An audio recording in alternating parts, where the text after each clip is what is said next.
Estimados amigos, les doy la más cordial bienvenida a este recinto histórico donde el cura José María Morelos y Pavón se hospedó.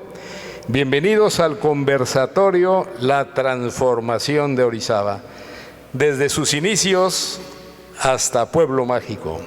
Así es como estos queridos orizabeños que forman parte del panel estarán versando sobre distintos recuerdos, sobre todo lo que ha sido nuestra querida ciudad de Orizaba. Voy a presentarlos con muchísimo gusto. Estarán haciendo uso de la palabra el ingeniero Alberto Gochicoa. En el número 2, el ingeniero Alejandro López Masip. En el número 3, la señora Mari Carrera. En el número 4, el señor Antonio Quirvan López. En el número 5, Miguel Renón. En el número 6, el doctor Armando López Masip. Y recuerden que también tendremos la sección de preguntas y respuestas, donde al teléfono 272-168-6790, que después les vamos a repetir, para que ustedes se ganen algunos obsequios. Pues bien, este programa se hace con el gran cariño que le tenemos a esta hermosa, a esta gran ciudad, a la pluviosilla, a Nuestra Señora de los Puentes.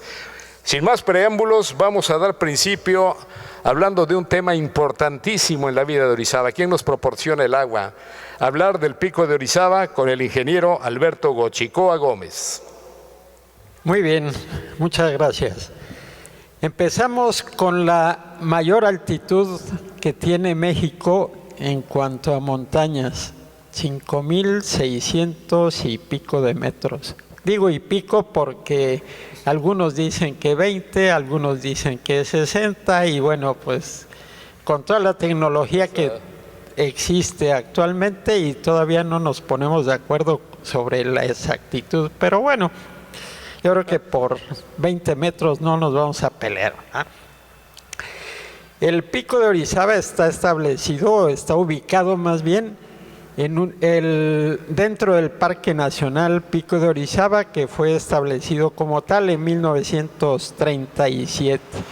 Abarca los estados de Puebla y Veracruz y hay diferentes municipios, entre ellos que colindan con el Parque Nacional, entre ellos está La Perla, que es el que tenemos más cerca, está Mariano Escobedo, Coscomatepec, Jalpatláhuac, Calcahualco y otro buen número de municipios. El Pico de Orizaba ha tenido a lo largo de los años varios nombres. El más antiguo que se le conoce es Poyautecatl, que algunos historiadores y conocedores de la lengua náhuatl lo traducen como el que está donde se adelgazan las nubes o la neblina, y yo en un tanto cuanto libre acto de traducción lo pongo como el que está donde los ríos iluminados. Esto en función de que casi todos los vocablos del náhuatl son toponímicos, o sea, tiene que ver con el lugar en donde están ubicados, y en tiempos inmemoriales estaba en constante erupción. Entonces, por eso es que digo yo que es el el de los ríos iluminados. Conforme empiezan a llegar los españoles a las costas de México, don Pedro de Alvarado lo bautiza como una cordillera que está en Andalucía, que es Sierra Nevada, y conforme va avanzando la conquista, los conquistadores, valga la redundancia, conforme iban avanzando, llegaban a poblados que ya estaban habitados y le ponían el nombre del santo que se celebraba el día que llegaban. Y esto sucede con Chalchicomula, lo rebautizan como San Andrés Chalchicomula, y este es otro de los nombres que se le da a lo largo de la historia al pico de Orizaba, Cerro de San Andrés o Volcán de San Andrés. Hay por ahí en la historia también, haciendo un poquito para atrás el cassette, el video, uno de los nombres con los que se le conoce más es Citlaltépetl, que se traduce como Cerro de la Estrella, muy probablemente porque en tiempos antiguos estaba constantemente nevado, y a la hora que empieza a despuntar el sol le ilumina la cima y se ve como si tuviera una estrella o una luz en la mera cima. Conforme van avanzando en la conquista y luego en el virreinato, se van formando los poblados. Orizaba empieza a poblarse por españoles muy al principio, allá por las cercanías de 1520, y luego la división territorial y la manera de administrar las regiones, se forman los cantones, y resulta que Orizaba era la tercera ciudad más importante en la Nueva España, después de la Ciudad de México y de la Puebla de Los Ángeles, que era el nombre original, luego simplemente se llamó Puebla. Entonces, resulta que Orizaba pasa a ser la ciudad principal dentro del cantón de Orizaba, y la cercanía con el volcán que se veía desde la costa cerca de 100 kilómetros mar adentro, empieza a conocerse como el volcán de Orizaba o el pico de Orizaba en algunas de las literaturas. Hace referencia el señor Arronis, que es nuestro historiador de referencia más antiguo, lo menciona en varios puntos, inclusive en 1858 llega una expedición norteamericana comandada por el capitán Reynolds, y hace cima por primera vez de una manera documentada. Es la referencia más antigua. Él marca con sus aparatos, él era topógrafo y marca cierta altura como la más alta en el pico de Orizaba. Muchas gracias, ingeniero Alberto Goicoechea. Vamos a continuar con los recuerdos, y viene ahora el ingeniero Alejandro López Macid con su tema Las refresquerías del Parque Castillo.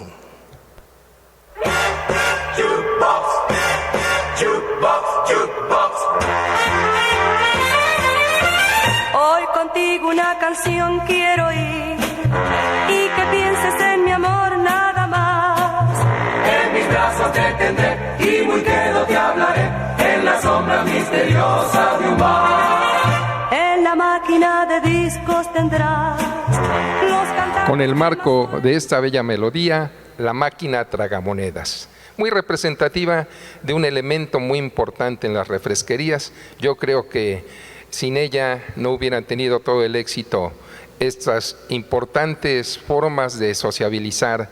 Fíjense bien que iniciamos este comentario con esta melodía porque precisamente el tragamonedas fue el elemento importante que, así como el ciudadano orizabeño se escanciaba en su paladar con antojitos, refrescos y nieves, algo muy importante era deleitar el sentimiento con melodías románticas. Artistas como Enrique Guzmán, como Johnny Laboriel, como Angélica María, Alberto Vázquez, entre ellos grandes representantes. No daría tiempo de mencionar a todos, grandes artistas, a todos ellos. Los otros grupos también con el movimiento del rock and roll, aquel ritmo enajenante como los Teen Tops, locos del ritmo. También podemos destacar algo muy importante con gratas evocaciones a otros grandes solistas como Leo Dan, como Germain de la Fuente con Los Ángeles Negros, que en una siguiente década, entre 60s y 70s, hicieron el deleite de todos los que asistíamos a este hito orizabeño, porque en la línea del tiempo de la música en esta gran ciudad, estas refresquerías cumplieron con una función muy importante. Es un importante marco de referencia a la actualidad, ya que en ellas estaba siempre presente aquellos principios inquebrantables y fundamentales de una gran sociedad como la nuestra, que es el respeto.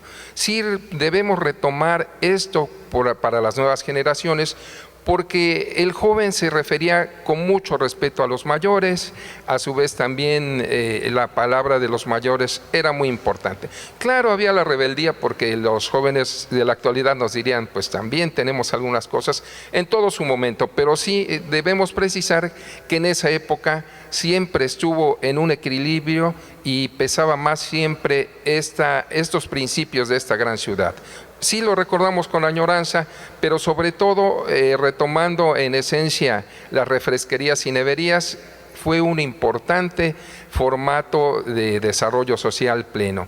Hoy han tenido una evolución, hoy los jóvenes también se divierten, los mayores también, pero creo que en esta gran ciudad se lleva un orden y esto es muy importante. Recordemos que en estas refresquerías algo más muy interesante fue el cortejo de las parejas que ahí se reunían. Creo que ahí se gestó grandes matrimonios de esta gran ciudad. En otra cápsula seguiremos presentando íconos de este desarrollo que ha tenido y evolución de la música en esta gran ciudad. Las refresquerías, añoranza y en esencia algo muy importante para esta gran ciudad. Qué grato recuerdo recordar esas refresquerías donde quizás con el primer amor, con las muchachas que iban a la preparatoria y todo lo que formaba parte de las tradiciones en Orizaba. Pero algún día las tuvieron que destruir, se quitaron y todo esto va formando parte de la historia de nuestra ciudad. Vamos a continuar con la voz de la mujer, la señora Mari Carrera, emprendedora, microempresaria orizabeña y gran luchadora, además me consta, una mujer muy trabajadora. Nos va a presentar un tema importantísimo con motivo de la pandemia y dice así, ¿cómo le impactó y cómo enfrentar la pandemia? Adelante, Mari. Así es, bueno, pues la participación en primera parte es la cuestión moral. Yo creo que muchas personas estamos abatidas en esa parte. El impacto de esta pandemia económico, físico y moral. En febrero escuchábamos con mucha fuerza, cada vez con más fuerza, todo lo que sucedía en China, sin imaginar que muy pronto llegaría a México. El 17 de marzo ataca con fuerza a los microempresarios pequeños, me cuento entre ellos. Por decisión propia, respeto a la vida y a las demás personas, nos retiramos algunos a casa, con la incertidumbre de no saber lo que vendría.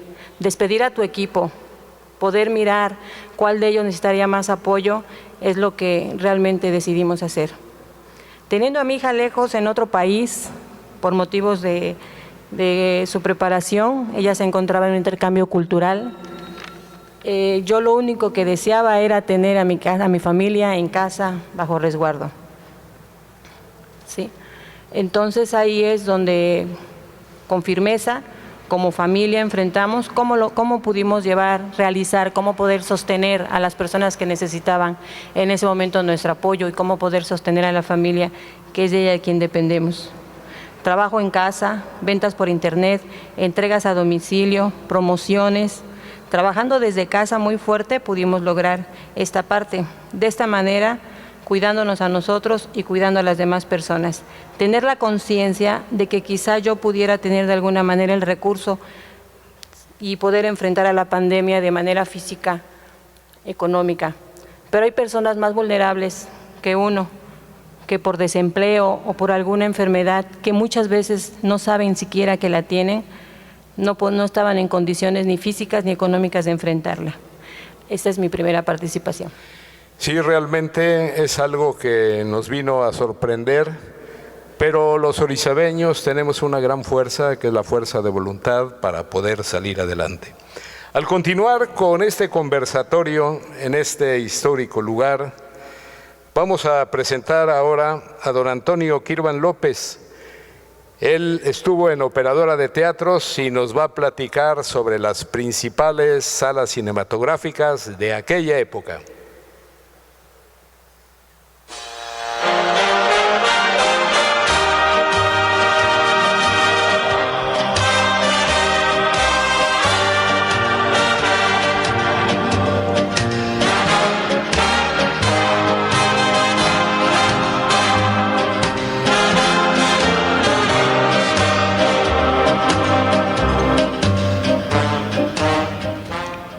Hablar del cine Variedades y Cinema Orizaba nos trae recuerdos inolvidables llenos de nostalgia y remembranzas muy agradables de amigos y personas queridas que a lo mejor en la actualidad forman parte de nuestra familia.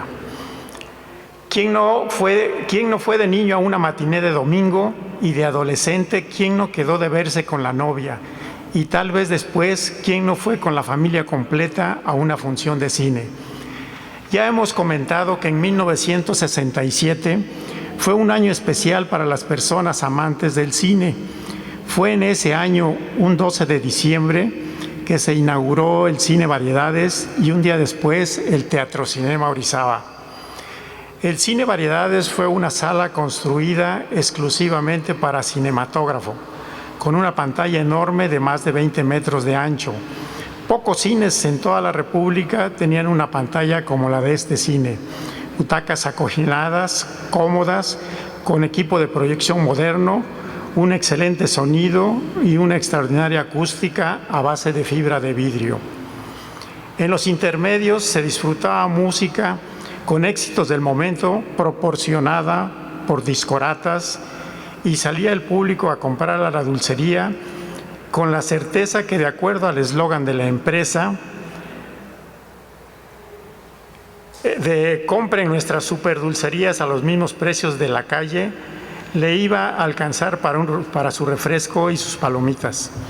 Por lo que respecta al Cinema Orizaba, hay mucho que decir, pero todo se conserva en la actualidad. Después de la época de oro de asistencia del Cine Variedades en los años 70 y 80, vino un descenso de asistencia por el auge que tomó la televisión. Y fue en el año de 1996 que se reestructuró el Cine Variedades, dividiéndose en cinco salas modernas, 3 en la planta baja y 2 en la planta alta, con equipo de proyección y sonido moderno, regresando el público como en sus mejores años. Desafortunadamente, en octubre de 1999, se determinó por sus propietarios dar por terminado el ciclo de sala cinematográfica para cambiar a un giro comercial.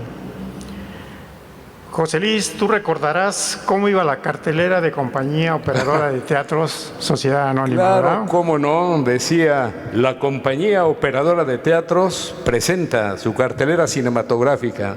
En el Cine Variedades a las 4 y 8 de la noche, Rod Hudson, Gina Yolobrígida, en una estupenda película tuya en septiembre.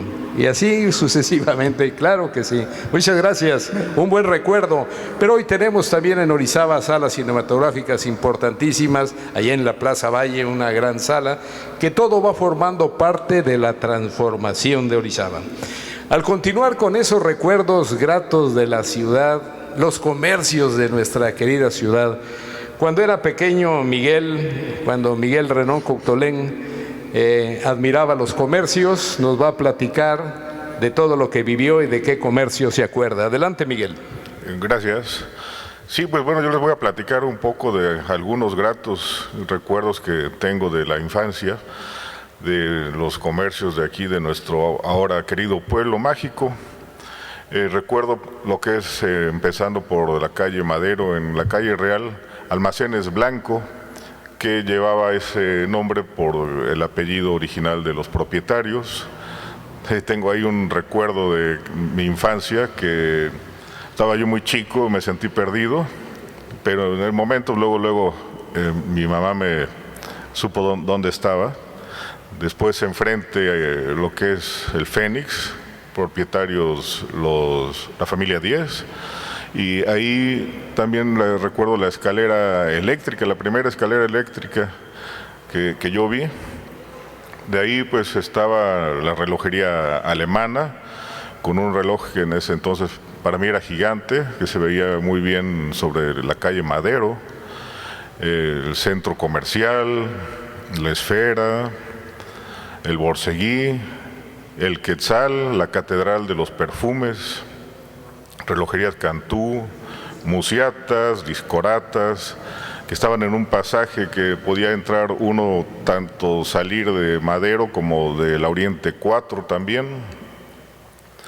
De ahí una tienda de ropa que se llamaba el Palacio de Hierro, la Casa Azul, el Globo, una tienda que también frecuentábamos mucho, que a mí me llamaba mucho la atención todo lo que tenían. Y ahí recuerdo, tengo la vivencia de haber probado el primer yogur empacado con un sabor acidulce, más ácido que dulce, cosa que ya en los yogur de ahora son más dulces que ácidos. Y pues bueno, lo que es pasando también lo que ya nombramos, las refresquerías, las recuerdo muy bien también.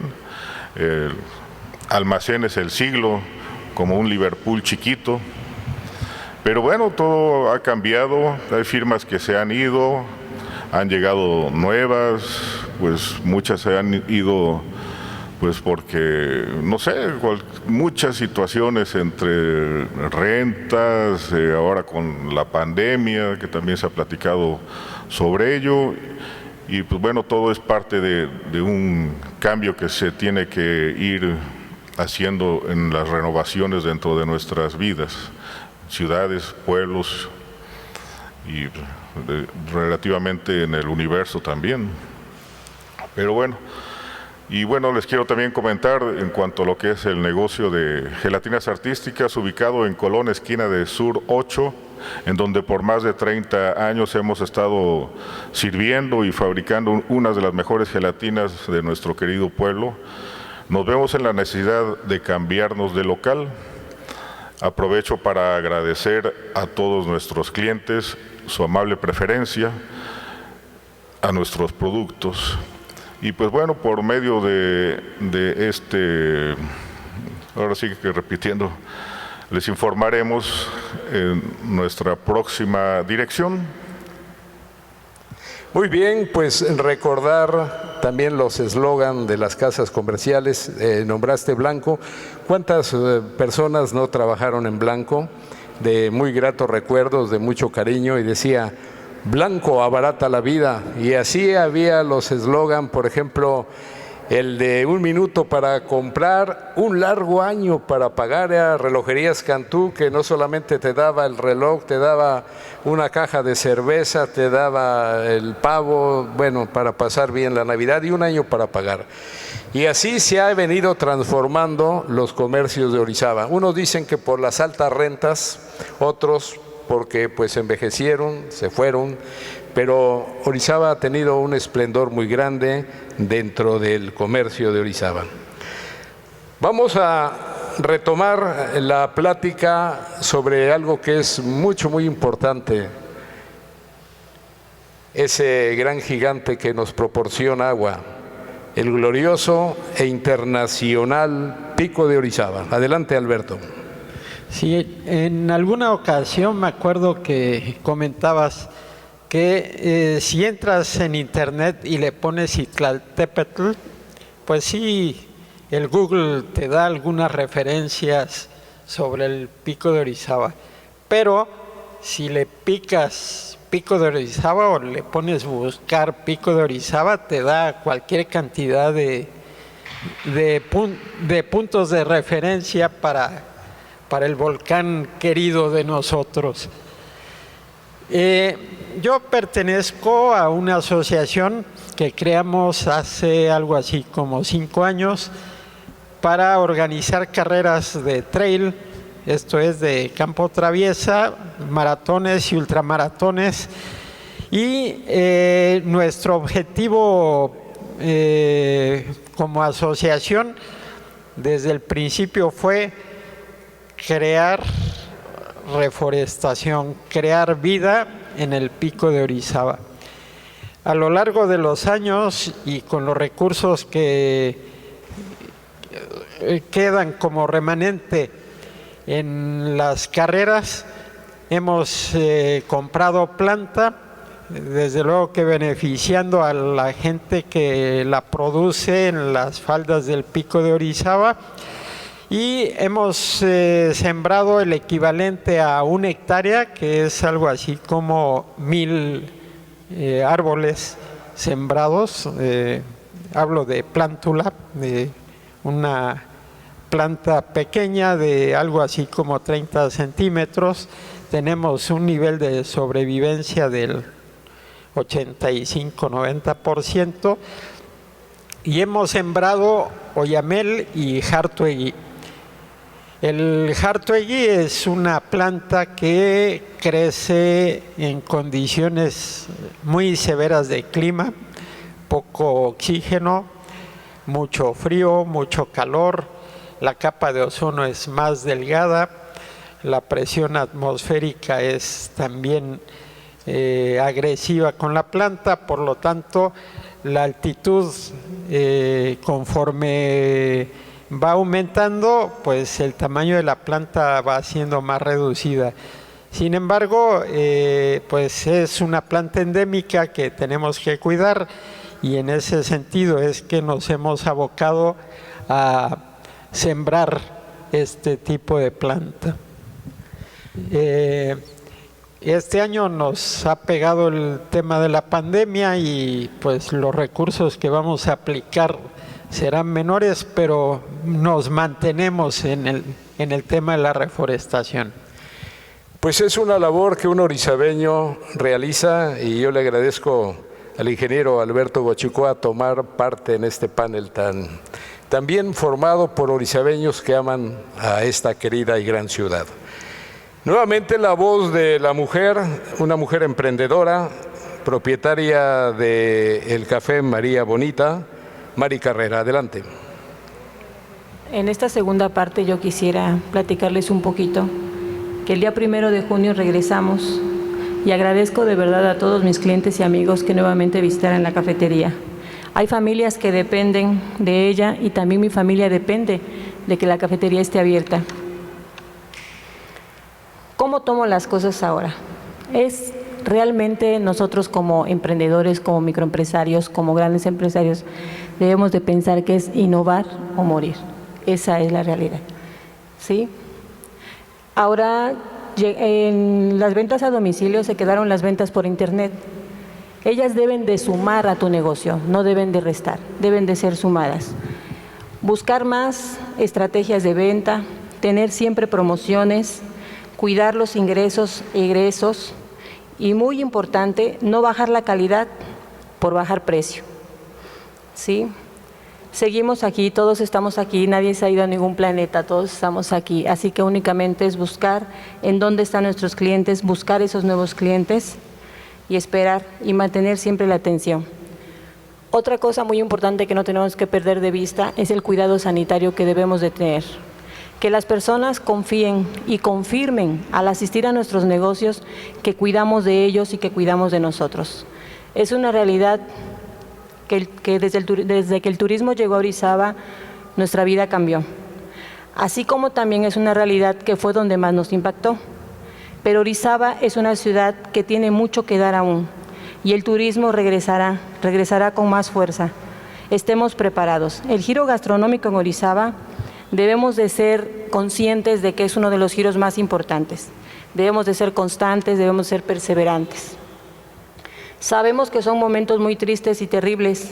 Sabemos que si un familiar o amigo que aprecias se pone mal y no poder ni siquiera visitarlo por prudencia, y peor aún que si llega a fallecer, no poder acompañarlo como nosotros estamos acostumbrados. Que los niños están tristes, que su regreso a clases esta vez es diferente. Hoy van a estudiar desde casa. No van a poder participar en ese recreo que viene tan gratos recuerdos de cualquier adulto. Hoy toca caminar día a día, sin afán por lo que pasará mañana, ya que el afán solo te lleva a una enfermedad. Debemos de ser constantes, debemos ser perseverantes, debemos de cuidar de nuestra salud y de la salud de los demás. Seamos valientes, como buenos empresarios, Dios proveerá. Esta es mi segunda participación. Muchas gracias, doña Mari Carrera.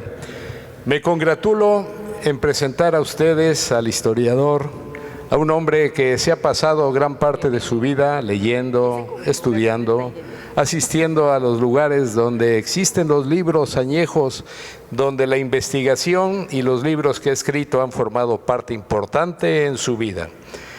El tema que va a abordar el doctor Armando López Macid es un tema realmente importantísimo para nuestra querida ciudad. El arquitecto de la colonia, Manuel Tolsá. Gracias, muy buenas tardes, estimado José Luis. Saludo con respeto y afecto a todos mis compañeros aquí en el panel y a usted que nos está sintonizando, que nos está viendo desde casa. Pues Orizaba es rica por su patrimonio cultural tangible, como son los edificios, este magnífico edificio en donde se alojó el señor cura José María Morelos y Pavón, y también el padre Mariano Matamoros, que hoy se cumplen 250 años de su nacimiento. Por eso ahorita estaba pensando, venían con Morelos, Hermenegildo Galeana, Mariano Matamoros, Vicente Guerrero y Nicolás Bravo, solo por mencionar a los más famosos. Bueno, ¿por qué digo todo esto? Porque ya había empezado la Guerra de Independencia, pero don Manuel Tolsá había llegado a finales del siglo XVIII a lo que hoy es México, al virreinato de la Nueva España, para dirigir la Real Academia de Bellas Artes de San Carlos. Manuel Tolsá, un prestigiado escultor y arquitecto, había estudiado las dos carreras allá en la madre patria en España y viene y se convierte en la máxima figura de la arquitectura y de la escultura. Se ocupa de terminar la Catedral Metropolitana, esa magnífica cúpula que tiene, que termina en forma de aguja, y las esculturas que la adornan son obras directas de él, lo mismo que la estatua de Carlos IV, el caballito. Pero todavía se dio tiempo para complacer a sus amigos, los padres Juan Buenaventura Bestart y Fray Lorenzo Socíes, que eran sus vecinos ahí en el Colegio Apostólico de San Fernando de México, muy cerca de la Academia de San Carlos, los que le encargaron el proyecto para hacer en Orizaba el Colegio Apostólico de Propaganda Fide de San José de Gracia. Se dio esa tarea a pesar de lo ocupado que estaba, y el proyecto, ayudado por sus alumnos, por sus discípulos del colegio, que son quienes firman algunos de los muchos planos que se tuvieron que hacer, porque es un proyecto ejecutivo muy amplio, pero el principal, que es de él, se aprueba en 16 de septiembre de 1797 en San Ildefonso, en España, por el rey y queda aprobada la fundación del Colegio Apostólico de Propaganda Fide de San José de Gracia. Los padres franciscanos vienen ya con esa seguridad en 1799 y fueron recibidos en la garita de San Miguel por el señor cura y entraron en procesión y los llevaron a tomar posesión del santuario del señor Dotatitlán, que hoy es de Nuestra Señora de la Soledad. Y miren cómo está todo ligado en la historia. Esta casa donde estamos en este momento alojó a esos ilustres frailes. Esta era la casa de don Benito Antonio Rocha, este magnífico edificio que hoy alberga la Central Obrera La Crom. Fue de don Benito Antonio Rocha, que a finales del siglo XVIII y principios del siglo XIX era un funcionario del ayuntamiento de Orizaba, y él los alojó. Aquí estuvieron viviendo esos frailes con quien Manuel Tolsá había hablado para hacer ese proyecto.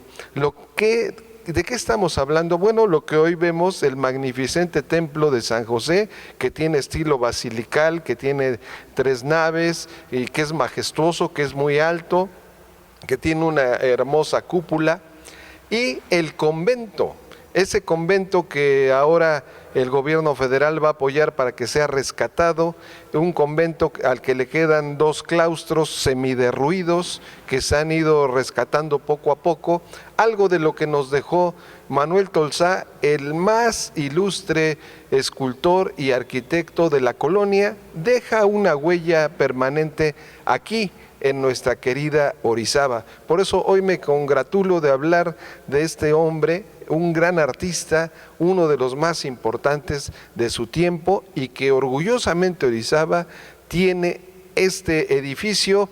Pueden todos ustedes visitar la magnificente iglesia de San José, y hay también algunos recorridos ahí en lo que queda del convento, que esperamos que llegue a tener todo su esplendor y que tenga un uso cultural que sería el ideal.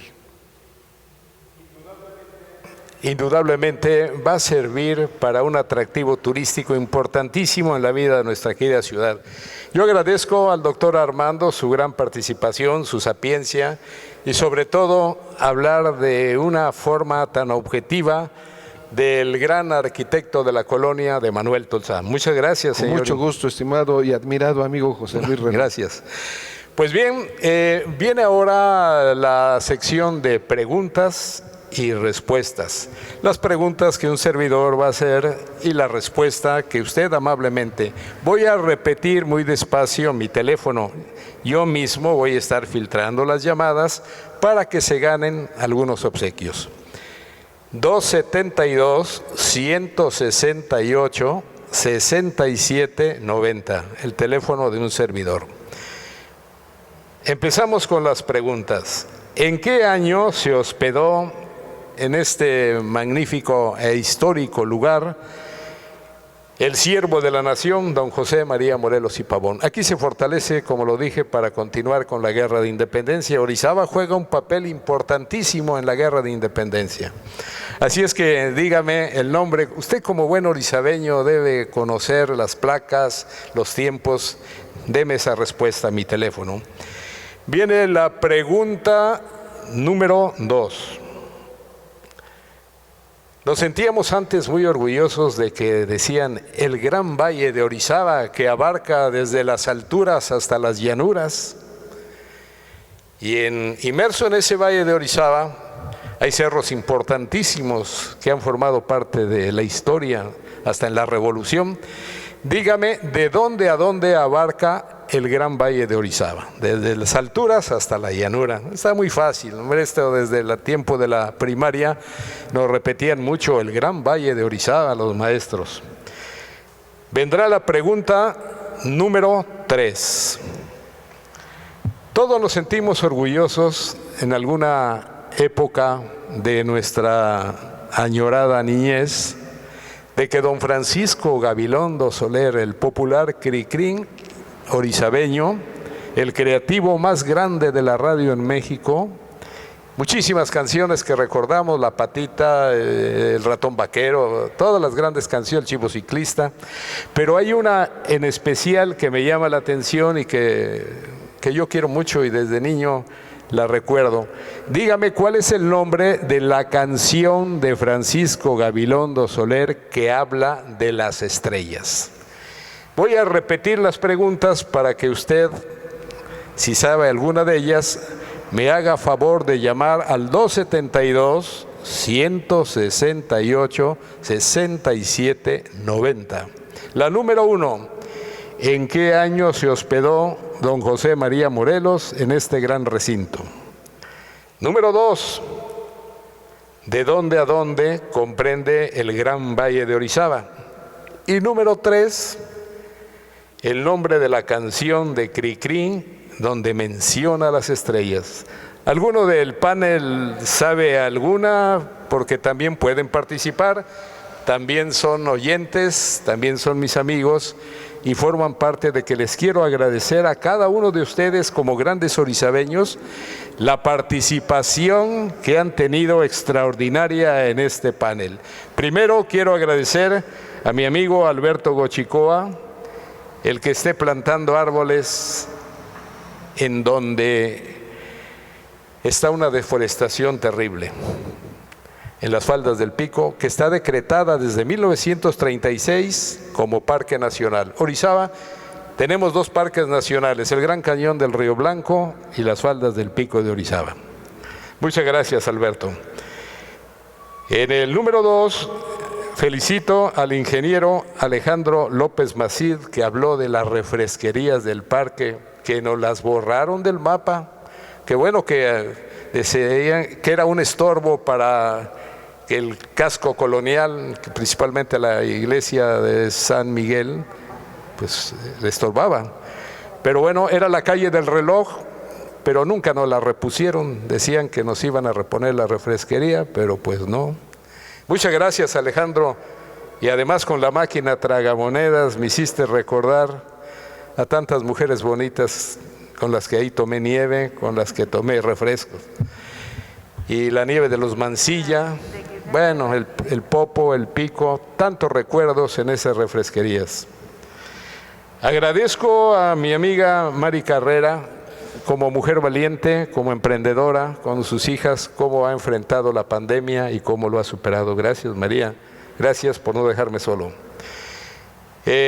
A mi hijo, a Miguel Renón, recordar las casas de comercio, esas casas tan importantes de la vida de Orizaba, Almacenes El Siglo, Blanco, Relojerías Cantú, la Catedral de los Perfumes, el Quetzal, Musiatas, Teleatas, donde era un pequeño infante aquí nuestro amigo el ingeniero de sonido, Sergio Trujillo. Cuando lo conocí ya era karateca y era aficionado, pero todo ha formado parte de una historia, el cual tendremos en diferentes programas seguir tratando sobre la historia de nuestra querida ciudad. Armando López Macid, ¿qué hablar de él? Gracias por tu extraordinaria participación. Sigue en la línea que vas. Pronto tendrá que pasar esta pandemia y nuevamente escucharemos bajo tu batuta a la extraordinaria orquesta que diriges. A todos ustedes les doy las gracias, a Antonio Kirvan por su extraordinaria participación. Fue el último jefe de operadora de teatros. A él le tocó decirle adiós a la compañía operadora de teatros y sus grandes cines de Orizaba, ese cine Variedades, que pues me dio a mí muchas satisfacciones porque mi voz se escuchaba en los intermedios. Decía, la música que va usted a escuchar la podrá adquirir en Discoratas del Pasaje México. Y bueno, pues se terminó. Todo lo que tiene principio tiene fin. Les agradezco profundamente su gran cariño, Orizaba, y la atención que han tenido para un servidor. Gracias a nuestros amigos camarógrafos, gracias también a los ingenieros de sonido, y que tengan ustedes un excelente día. Gracias.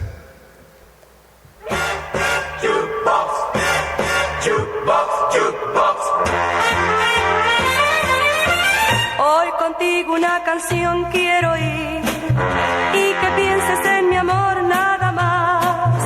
En mis brazos te tendré y muy quedo te hablaré en la sombra misteriosa de un bar. En la máquina de discos tendrás